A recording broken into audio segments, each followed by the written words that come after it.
자, 이번에는 인형, 스피커, 드론 이 세 가지를 구분할 수 있는 인공지능을 만들어 볼 것입니다. 지난번에도 경험하였지만 중요한 것 중 하나가 인공지능이 헷갈리지 않도록 인식하고 싶은 물체의 특징만이 나타날 수 있는 깔끔한 배경에서 1차적으로 학습을 시키는 것입니다. 자, 먼저 인형을 학습시키기 위해 웹캠을 켭니다. 이번에는 제가 마우스를 누르고 있을 때 데이터를 수집하도록 설정합니다. 톱니바퀴 모양을 눌러서 길게 눌러서 녹화하기를 이렇게 사용으로 활성화시킵니다. 그리고 설정을 저장합니다. 다양한 각도로 그리고 다양한 크기로 데이터를 수집을 실시합니다. 이렇게 수집하고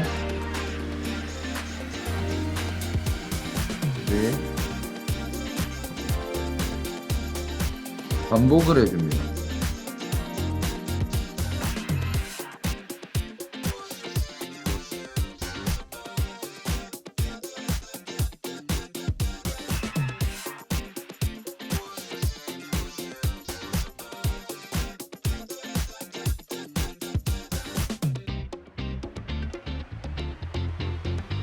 다양한 각도로, 다양한 크기로 데이터 수집을 실시합니다.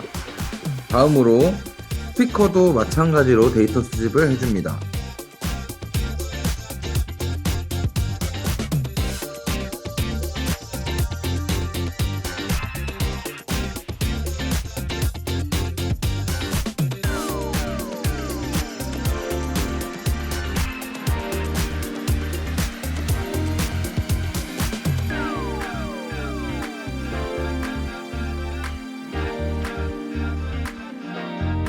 마지막으로 드론 데이터 수집을 해줍니다.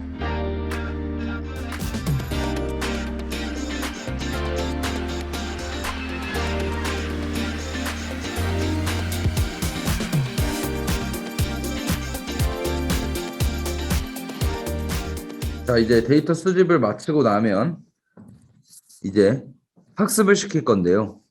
고급 옵션에서 에포크를 2, 배치 크기를 16으로 설정하고 학습시켜 줍니다. 이렇게 학습이 완료되고 나면 성능을 한번 보겠는데요. 자, 스피커 100%로 정확하게 잘 나옵니다. 다만 제 손이 섞였을 때 조금 오차가 생기는 것은 발견할 수 있죠. 자, 다음 인형도 마찬가지로 아주 잘. 자, 인형은 제 손이 가해져도 딱히 변화가 없습니다. 왜 그럴지 한번 여러분들 한번 생각을 해보세요. 먼 거리에서 잡아도 잘 잡힙니다. 다만 이렇게까지 멀어졌을 때 살짝 오류가 발생을 하려고 합니다. 근데 대체적으로 잘 됩니다. 자, 다음으로 드론도 굉장히 인식이 잘 되죠. 근데 드론은 제가 이렇게 기울여도 아까 분명히 이런 것까지는 다 학습하진 않았는데 이렇게 해도 굉장히 인식이 잘 됩니다. 제 손이 어느 정도 들어가서 이걸 반을 가려도 잘 됩니다. 왜 그럴까요? 아까 스피커는 손이 조금 들어와도 잘 안 됐는데 드론은 손이 지금 들어와도 잘 되는 것을 확인할 수가 있습니다. 이유는 드론하고 인형 같은 경우엔 인형은 색감이 너무나도 뛰어나고 형태가 확실하고 이 중간에도 여러 색깔들이 배치가 되어 있습니다. 자, 드론은 프로펠러라는 모양도 굉장히 특이하게 생겼고 이런 모양을 가진 것 자체가 굉장히 특이하게 생겼습니다. 그리고 그 특이하다라는 것은 그만큼 특징이 많다라는 얘기입니다. 그렇기 때문에 제 손에 이렇게 아무리 들어와도 이런 특징들이 너무나도 잘 눈에 띄게 살아있기 때문에 이렇게 돼도 마찬가지죠. 특징들이 살아있기 때문에 얘는 드론이라고 100%에 가깝게 인식할 수 있는 것입니다. 반면에 얘 보십시오. 스피커. 자, 스피커는 지금 이렇게 멀리 갔을 때 굉장히 작습니다. 여러분들이 보고 계신 이 사진 전체에 비해서 얘가 너무 작아요. 그럼 사실 얘가 특징이 명확하다라고 하더라도 이런데 비중이 더 큽니다. 그렇기 때문에 만약에 제 손이 섞여서 들어와 버리면 얘 특징되는 부분을 제 손바닥으로 많이 가려버리기 때문에 이렇게 헷갈려하는 거죠. 그리고 더군다나 얘는 다 비슷한 색깔로 돼 있어요. 그리고 제 손 색깔이랑도 어떻게 보면 비슷하죠. 그렇기 때문에 이렇게 돼 있을 땐 또 잘 알아요. 이 근처로만 가면 잘 아는데 얘 특징을 제가 이렇게 한쪽을 겹쳐버렸을 때 이때 영향을 받는 겁니다. 자, 그러면 이러한 영향들까지 없애려면 어떻게 해야 되냐? 자, 이런 순간도 다 학습을 시켜야겠고, 이럴 때 이 부분의 특징을 더 잡아서 학습을 시켜야 될 겁니다. 이때 개선의 방법은 여러분들이 이 데이터 항목들을 보고 불필요했던 부분을 더 채워주거나 아니면 불필요한 사진들이 있으면 제거해 주시면 됩니다. 이런 식으로 눌러서 제거를 해주시면 되는데, 이렇게 제거를 하는 과정, 그리고 뭔가 필요한 부분을 다시 채워넣는 과정을 데이터 정제라고 얘기를 합니다. 학습의 고급 설정을 눌러보도록 하겠습니다. 자, 여기 보시면 에포크별 손실이 있습니다. 제가 이 에포크를 했어요. 그런데 여기 밑에 보시면 테스트 로스라는 게 있고 로스라는 게 있습니다. 자, 테스트 로스가 뭐고 로스가 뭐냐?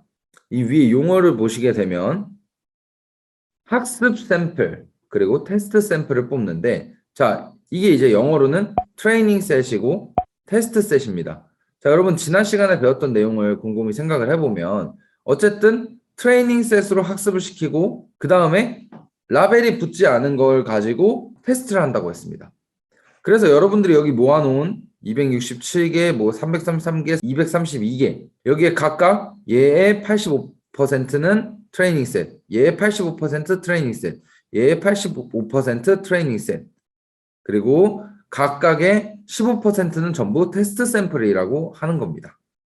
자, 그래서 당연히 에포크를 돌기 전에는 모든 데이터에 대해서는 당연히 손실이 되게 굉장히 컸겠죠. 근데 물질의 특징이 확실하기 때문에 테스트 로스는 벌써 처음부터 완전 0은 아니지만 처음부터 살짝 0에 가까운, 지금 여기 보시면 0.004라고 되어 있는데 굉장히 0에 가깝지만 0은 아닙니다. 뒤로 가면 갈수록 절반의 수치로 로스가 떨어졌죠. 절반만큼 로스가 떨어진 건 굉장히 많이 떨어진 거고, 그 다음에 테스트 로스가 아니라 그냥 로스는 더 지금 그래프에서 보다시피 급격하게 떨어진 걸 확인할 수가 있습니다. 자, 그 다음에 혼분 행렬이라고 해서 이 행렬이 존재하는데, 이 행렬은 자, 지금 보면 이 Y축은 우리가 설정해 놓은 클래스를 의미를 합니다. 즉 우리가 분류해 놓은 그 카테고리를 의미하고요.